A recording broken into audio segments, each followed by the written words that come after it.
Good afternoon, and thank you for joining us here today. My name is Phil Culverwell, and I'm taking you through what we at Barnet and Southgate College have to offer from the engineering department. Next slide. We're a small but very happy team, and we have a member of staff, Shafi, who looks after level 2. He's the course tutor for level 2. Tilak, a course tutor for level 3.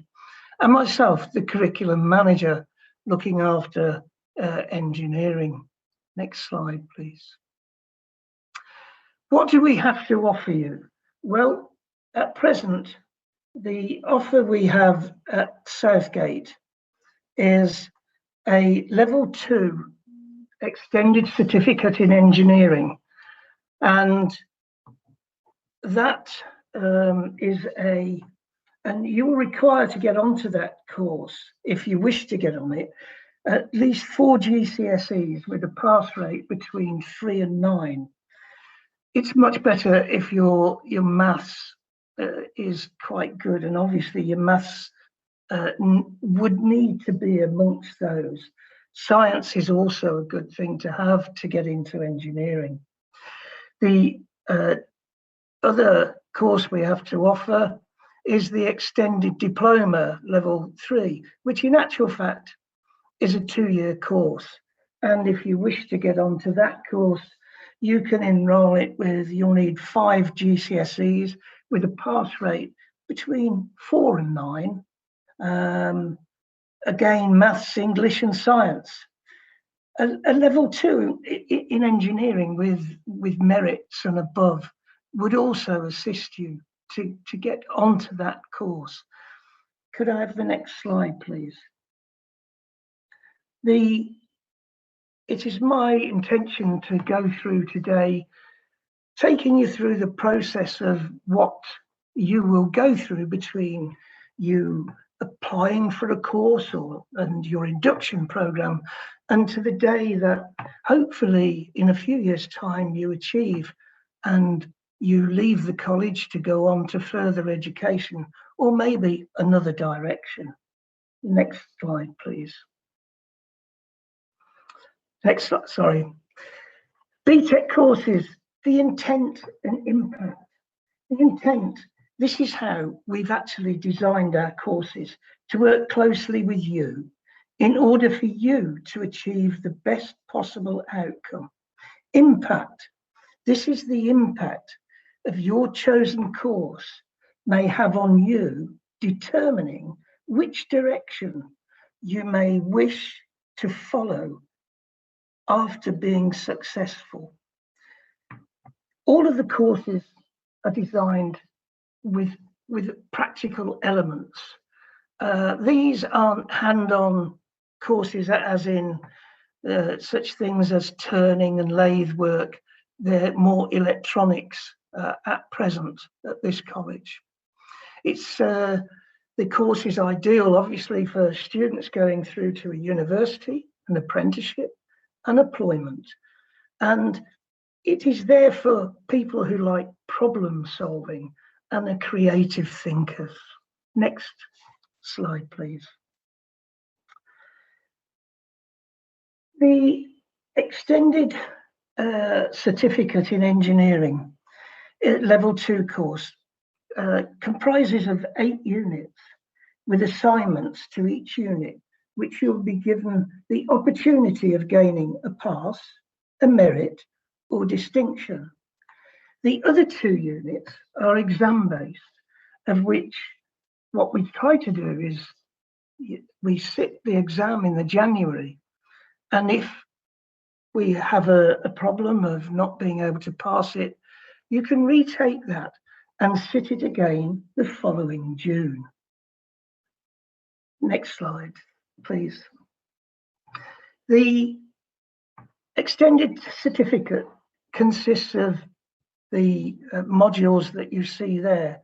I'll go through the obvious ones: health and safety and engineering. Obviously, that is done early on in the process of your learning. The materials, various materials that are used, the electronic circuits, but one that is interesting to undertake is the interpreting and using general information in engineering. This is about reading drawings and communicating in the engineering world. You will note mathematics for engineering, mention that early on, and I will keep mentioning it. You do need to have a good basics in mathematics. The next slide, please. Level 3 extended diploma. This consists of 12 units, of which there are 3 assignment based over a 2-year period.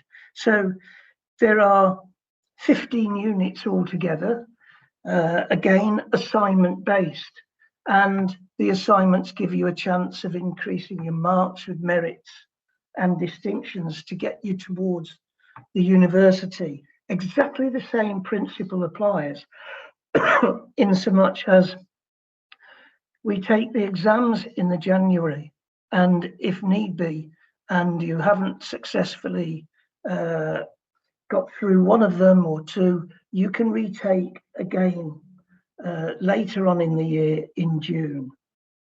Next slide, please. The extended diploma, again, and I'll mention it first time, and you probably won't like the idea, but calculus to solve engineering problems. Not an easy topic, quite difficult, but it's there, and we need to appreciate the maths that will be required for engineering. CAD, computer-aided design for engineers, that will be 2 and 3D CAD we will go through. Delivery of engineering processes safely as a team. Again, going through safety situations that we go through. Engineering product and design. This is about the manufacture of products that could be from a small company doing one-off things to a major company turning out thousands. How we go about that and the processes we take ourselves through. The next slide, please. Career pathways. Well, I mentioned them earlier on. A level 3 will actually take you to a higher level apprenticeship. Also, it will take you towards university, but to get to university, you seriously need to be looking at merits and distinctions all the way through. If you need any more information about careers in engineering, then I suggest that you go to the site that you see there, Barnet Southgate Stoke Engineering, for details. Next slide, please. How does BTech work? Well, I've mentioned it a few times, and I'm sure that you've got a similar process going on through your schooling so far, in so much as that we have a pass, a merit, and distinction, depending on the level of information that you give to the questions that you are set in the assignments. The assignments are then marked, and they have a higher level of pass than the exams. You need to pass all of the exams. The one thing that is most important is that we do have deadlines to meet our assignment handing dates. There can be late submissions, but they're not granted just ad hoc. There needs to be reasons for a late submission, but to get a merit and distinction, they need to be on time and marked and then recorded. Next slide, please. Now, there may be some of you that may have struggled with your GCSEs. You may wish to improve those, and we will offer your maths and English, but if you don't have them, You must do them in college. This is part of the course. It isn't a choice, it's mandatory, and you will have to do them. That is if you haven't got the grades you need. There will be no, we cannot afford for you not to undertake your maths. You could put your college life in engineering at jeopardy for non-attendance. It's unacceptable. We do have excellent results with our maths and English. We have experienced staff, as you can see there, and you will be offered coaches to help you, support you through your period of time that you're undertaking your English and maths. Could I have the next slide, please? Thank you. Attendance. The college, this college, states a 90%, but let me just say to you that somebody that has worked in a number of colleges over the years, it is not unusual to be requested to attend at least 93 or 95% of your time. The more you put in, the more you will get out. You won't learn anything outside the door of a classroom or a workshop. It's a lot better if you attend it. Your punctuality, my expectation would be that it's 100%. Why should it be any different? And again, you'll learn nothing coming in late. You won't learn anything sitting in a canteen or on a bus. You need to be in the classroom. And the one thing that we do need, and we all need it, including myself, is a positive and motivated attitude to be able to succeed. As I've already mentioned, English and maths is part of your course. You must do it. It's a need. You will need it in the future. We have various enrichment programs which will take you through an enormous amount of programs, but even setting up your own business could be set on an enrichment program. Don't forget, and I've already mentioned, assignment deadlines. They're all published. You will know exactly what you need to do from day one until the day you finish that year.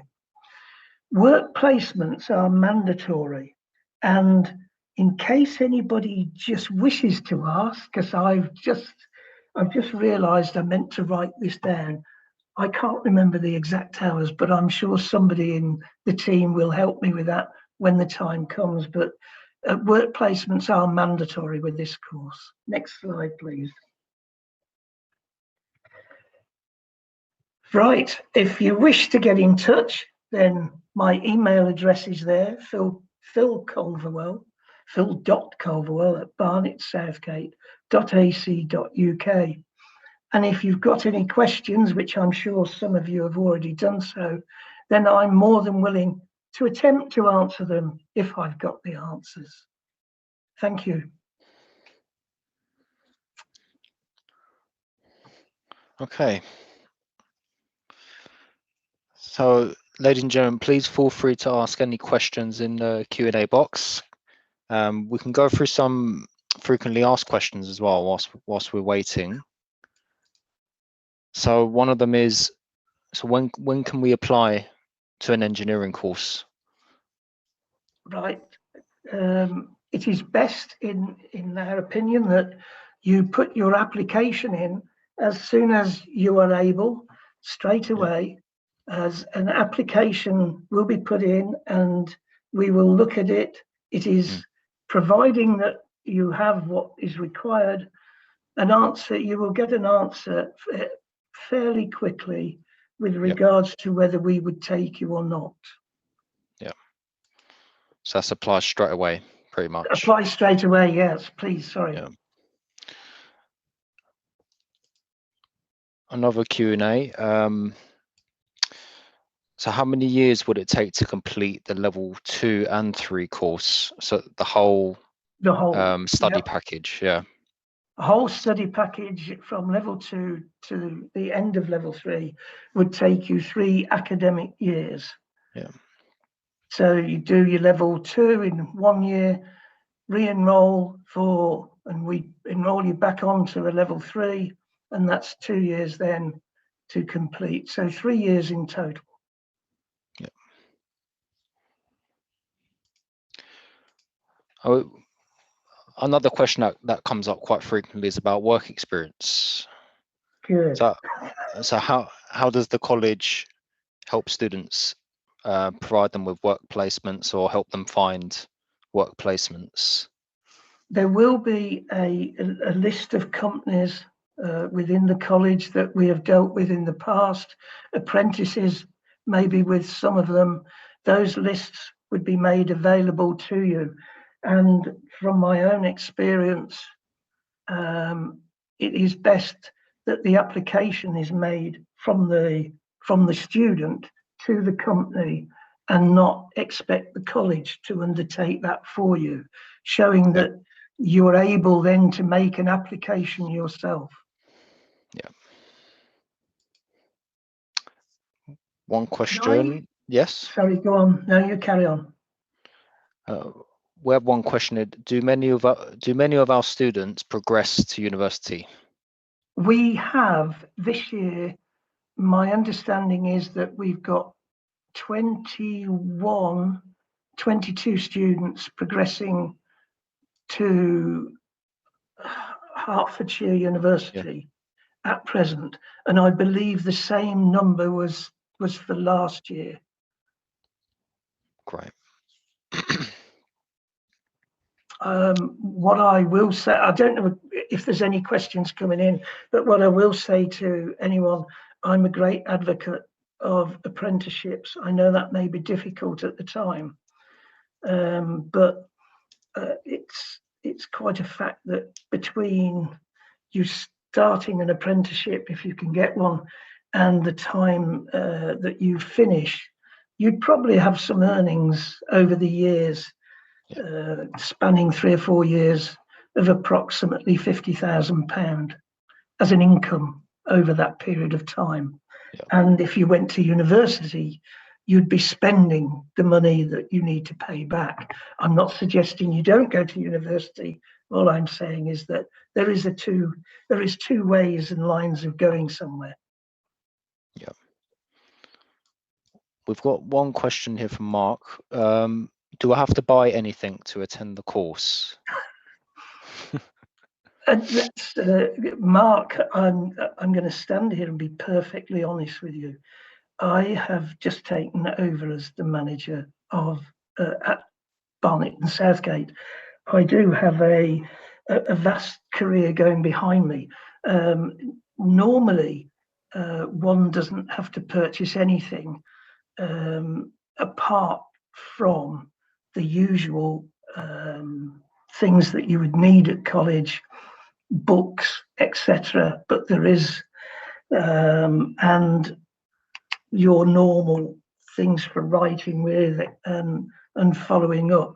I'm unaware in engineering that you need to purchase anything as far as health and safety, boots or anything else is concerned.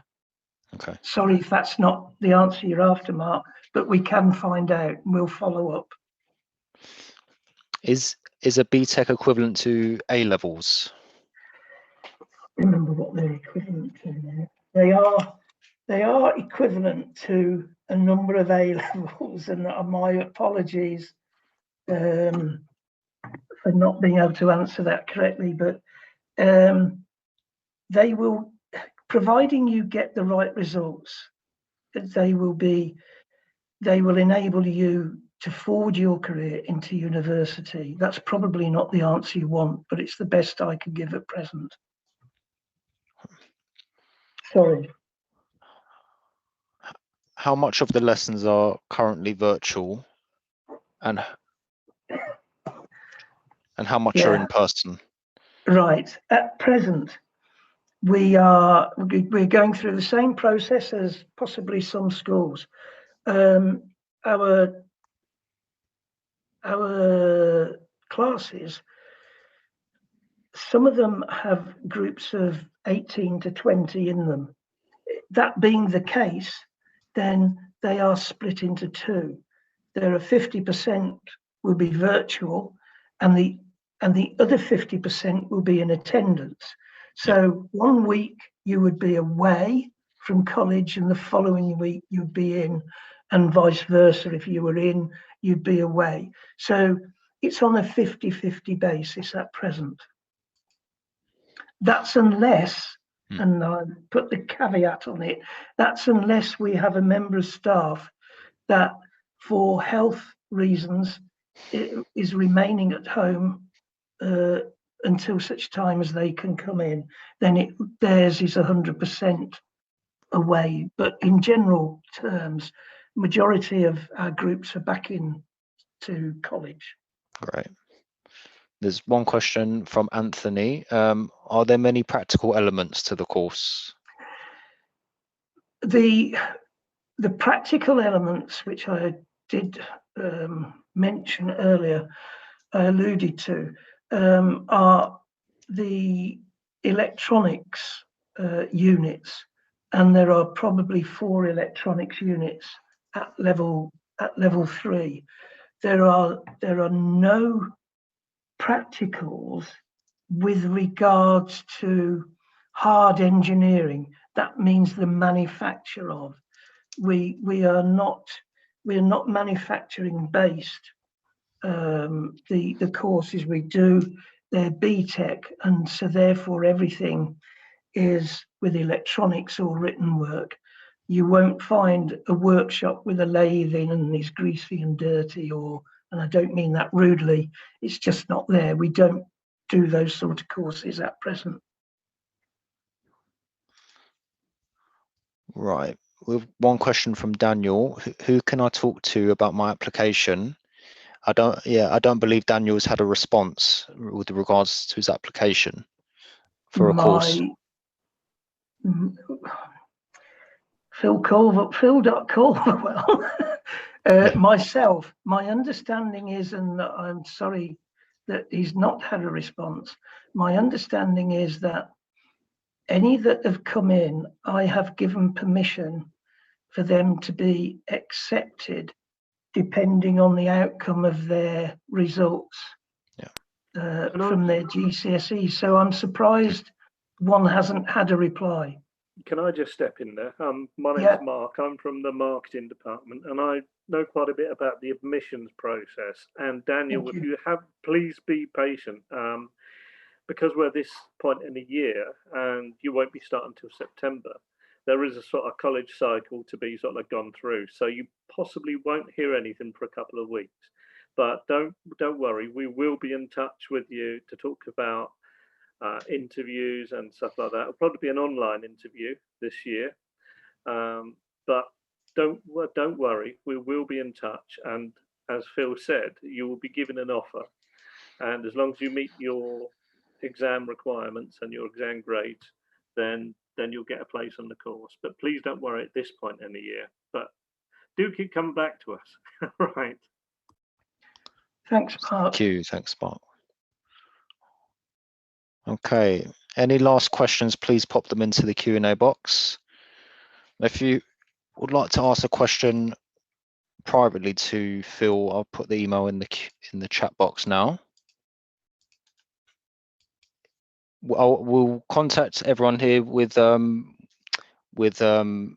contact details from Phil if you would like to ask him any questions after, but we really appreciate everyone attending today, and we look forward to seeing you again in the future. So thank you. Thank you, Phil. Thank you all very much.